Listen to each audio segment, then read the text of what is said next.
see the differences in the subtle functionally more than structurally.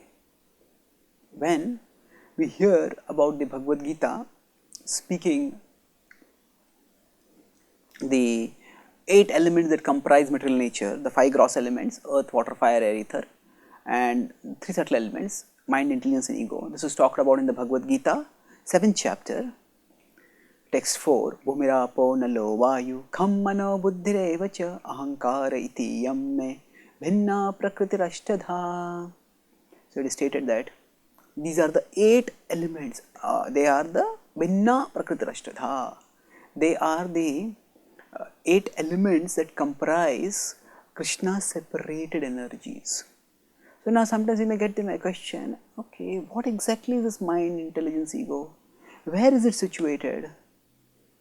Is it situated in the head? Where exactly is it situated? And you can get into a lot of technicalities. So actually speaking, the very fact that this matter is subtle. Subtle matter means we cannot simplistically locate it in terms of physical location as measured in terms of gross matter. So the subtle is by its very nature subtle, and one aspect of being subtle is that we cannot pinpoint it to a physical gross location. So to understand, and so generally whenever the scriptures study this subtle matter, for example, Sankhya is talked about more in the Bhagavatam also. So there also the attributes of all the elements are described more in functional terms than in structural terms. So to understand this difference between structural and functional, and how the functional is what is relevant to us, consider the standard metaphor used to explain these 3 levels of reality. There is the standard metaphor is of a computer system. So there is gross matter, subtle matter and spirit. So gross matter is compared to the hardware, subtle matter to the software, and the spirit to the user.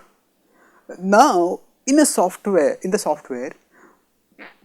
of a computer, there can be the OS, there can be some native apps which come with the computer, and there can be some third party apps which are installed later. Now if we want to point out a location, okay, where is the OS, where is this app, where is this app? Now we may map it on a drive for our perception, but actually speaking, the conceptual drive division that is there for file management, that does not map precisely to any physical location in a one-to-one correspondence on the hard disk. So it's not that we can say in this part of the hard disk there is OS, in this part of the hard disk there is this app, in this part of the hard disk there is this app. And even if we could point out a location, still in our terms, if we got to the app also and we opened it at the source code level, we would basically ultimately just over there we will just see a sequence of zeros and ones. So in terms of structure, to pinpoint a physical location it is difficult, as well as to pinpoint what is their component. The difference for us users is primarily in functional terms.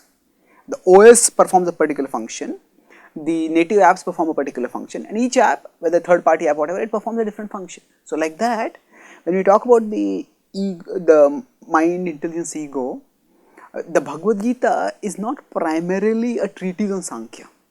The Bhagavad Gita is a book whose purpose is bhakti. Its purpose is to take us closer to Krishna. And we want to understand the mind, intelligence and ego in functional terms, so that by analyzing them properly, by understanding how they function, we can function effectively using them. We don't let them impede our functioning, our growing towards Krishna. So by keeping our focus on the functional aspects of scripture, of these elements, ultimately we have to go beyond this body, whether it's this gross body, subtle body, we have to go beyond these to the soul and connect the soul with Krishna, and therein lies lasting fulfillment. So when you keep the purpose of the Gita in mind while studying, then we won't get distracted into questions that are peripheral. Of course, Sankhya is a specialized field and that can be studied.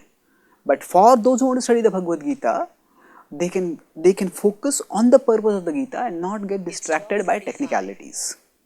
Thank you.